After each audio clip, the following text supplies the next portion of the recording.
আজ মহান বিজয় দিবস। বিজয় দিবসের আমরা ৫৪ বছর পেরিয়ে ৫৫তে পা দিলাম।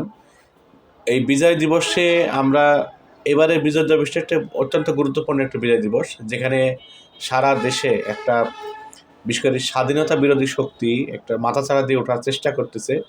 তো সেই ক্ষেত্রে আজকের বিজয় দিবসটা এইটা গুরুত্বপূর্ণ। তো আমাদের ১৯৭১ সালে বাংলাদেশের যে মহান স্বাধীনতা যুদ্ধ, সেই যুদ্ধের যে আশা আকাঙ্ক্ষা, সেই আশা আকাঙ্ক্ষাকে ভূলুণ্ঠিত করার জন্য একটি গোষ্ঠী বেশ মানে উঠে পড়ে লেগেছে বলা যায়, যে স্বাধীনতা বিরোধী শক্তি।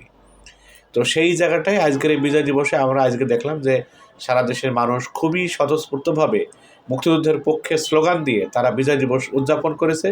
এবং আশা করি যে বাংলাদেশের যারা মুক্তিযুদ্ধের পক্ষের যে শক্তি, সেই শক্তি সবসময় থাকবে এবং আছে। এখানে সাম্প্রদায়িক শক্তি, বিশেষ করে ধর্মভিত্তিক কোনো রাজনৈতিক গোষ্ঠীর বাংলাদেশে আসলে ঠাঁই নেই। এটা তারা মাথাচাড়া দিয়ে উঠতে পারবে না।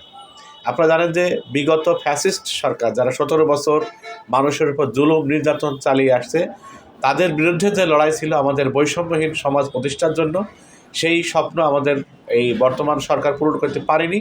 আমরা আশা করি আগামী নির্বাচনের মাধ্যমে সেই আশা আকাঙ্ক্ষা বাস্তবায়ন হবে বলে আমি মনে করি।